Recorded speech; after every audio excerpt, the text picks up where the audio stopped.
Nómbralo. La palabra empieza con C. ¿Puedes verlo? ¿Conoces la inicial? ¿Sale la palabra? Entender por qué esa C aparece puede ayudarte a recuperar la palabra sin forzarla. Buscas un término que significa dar un rodeo con palabras para evitar decir algo directamente. Sabes que no es circunstancia, tampoco conversación. Casi escuchas su ritmo. Está ahí, a milímetros de convertirse en sonido. Pero cuanto más lo persigues, más parece retroceder. La explicación simple empieza desmontando un mito. No has perdido la palabra. Tu cerebro ha recuperado una parte del camino, pero todavía no consigue completar la última conexión. A esta experiencia se la llama fenómeno de la punta de la lengua. La Asociación Americana de Psicología lo define como el intento de recuperar un nombre o una palabra conocida sin lograrlo de inmediato, acompañado por la sensación de que está a punto de aparecer. Esa sensación no es una fantasía. En experimentos clásicos, las personas atascadas suelen acertar, por encima del azar, datos parciales como la primera letra, el sonido inicial, el número de sílabas o incluso el ritmo de la palabra. Es decir, el cerebro no responde simplemente sé o no sé. Puede abrir parte del archivo y dejar otra parte temporalmente inaccesible. Para entenderlo, imagina que hablar ocurre en varias estaciones. Primero activas el concepto. ¿Sabes qué quieres decir? Después eliges una representación léxica, una especie de ficha mental que contiene el significado y propiedades de la palabra. Luego recuperas su forma fonológica, los sonidos ordenados que permitirán pronunciarla. Finalmente preparas los movimientos del habla. En la punta de la lengua, las primeras estaciones suelen funcionar.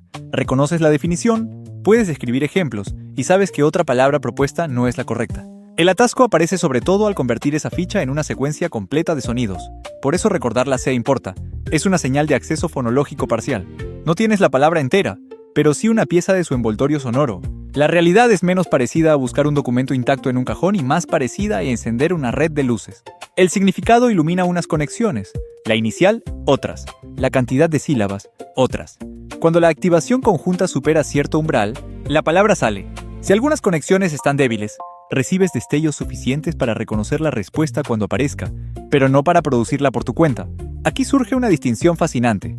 Recordar no es lo mismo que reconocer. Si alguien te dice la palabra correcta, la identificas al instante y exclamas ¡esa!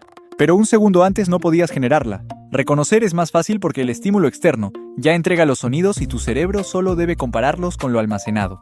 Recordar exige reconstruirlos sin esa ayuda. La C reduce el territorio de búsqueda, aunque no siempre es una pista infalible. A veces la inicial recordada pertenece a una palabra vecina que se ha colado en la búsqueda. Eso nos lleva al segundo mito. Si te esfuerzas más, necesariamente aparecerá. A veces ocurre lo contrario. Mientras buscas, se activan competidores que comparten significado o sonido. Quieres circunloquio, pero aparecen circunstancia, circunferencia o conversación.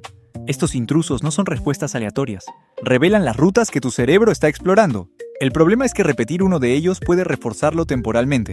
Es como intentar ver a una persona entre una multitud mientras alguien insiste en ponerse delante de la cámara. Los científicos discuten cuánto pesa cada mecanismo. Una explicación habla de un déficit de transmisión. El significado está activo, pero la señal que llega a los sonidos es demasiado débil. Otra pone el acento en el bloqueo o la interferencia de candidatos rivales. No hace falta elegir una sola para comprender la experiencia cotidiana. Ambas describen algo útil. Una pista parcial puede acercarte a la respuesta, pero también puede llenar la búsqueda de vecinos parecidos.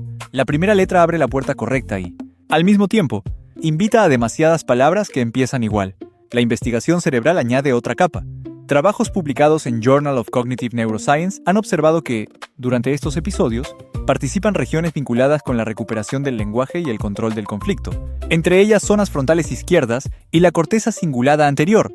La explicación simple no es que exista un cajón de palabras olvidadas en un punto del cerebro. Es una red distribuida intentando coordinar significado, selección y sonidos, mientras otros sistemas vigilan el error. Esa actividad extra encaja con la sensación de esfuerzo. El cerebro sabe que la respuesta está cerca y detecta que todavía no la ha alcanzado. De hecho, la frustración tiene una función. El estado de punta de la lengua es metacognitivo. No solo falta una palabra, también sabes que falta y estimas que podrías recuperarla. Estudios sobre curiosidad muestran que ese casi lo sé aumenta el deseo de obtener la respuesta. La mente trata una laguna pequeña como una tarea alcanzable y sigue invirtiendo atención. Por eso cuesta abandonar la búsqueda y por eso la solución produce tanto alivio. No es un simple vacío. Es un vacío con bordes visibles. Ahora viene lo práctico. Si recuerdas la primera letra, úsala como una pista, no como una orden de repetir candidatos. Conserva el significado con una frase breve. Marca el número aproximado de sílabas y prueba el ritmo sin obligarte a completar la palabra. En nuestro ejemplo, empieza con C, tiene un sonido largo, describe una forma indirecta de hablar. Después genera uno o dos sonidos compatibles, no una lista interminable. Las pistas fonológicas, como una sílaba relacionada o un patrón sonoro, pueden facilitar la recuperación porque alimentan precisamente la parte de la red que está débil. Si aparece una palabra intrusa, deja de recitarla. Cambia de tarea durante unos segundos. Continúa la conversación con una descripción o reformula la frase. Esa pausa no borra la búsqueda. Reduce la atención dedicada al competidor y permite que la activación cambie. Muchas palabras reaparecen espontáneamente minutos después, en la ducha o al abrir otra aplicación, porque la red dejó de girar alrededor del mismo candidato. El consejo no es relájate y ocurrirá mágicamente, sino evita entrenar el callejón equivocado mientras mantienes pistas útiles disponibles. También explica por qué los nombres propios son campeones de este fenómeno. Un nombre como Claudia suele tener menos rutas descriptivas que una palabra común como cuchara. Una cuchara se conecta con comer, cocina, metal, mango y sopa. El nombre de una persona puede depender de una asociación más arbitraria entre su identidad y una etiqueta sonora. Si esa conexión falla, saber dónde la conociste o cómo es su cara, quizá no baste para reconstruir los sonidos. La memoria de la persona sigue ahí. Lo que falta temporalmente es el puente hacia su nombre. La frecuencia también cambia con la edad. Los adultos mayores suelen experimentar más episodios de punta de la lengua, especialmente con nombres y palabras poco usadas, aunque eso por sí solo no significa que el conocimiento haya desaparecido. Una explicación respaldada por estudios de envejecimiento normal es que ciertas conexiones fonológicas se vuelven menos eficientes con el tiempo. El vocabulario incluso puede mantenerse amplio mientras el acceso rápido a algunos sonidos se hace más vulnerable. Conocer más palabras y tardar más en recuperar alguna no son ideas contradictorias. Algo parecido puede suceder al usar dos idiomas. Cada palabra se practica con una frecuencia repartida entre lenguas, y pueden activarse alternativas de ambos sistemas. Eso no convierte el bilingüismo en un defecto.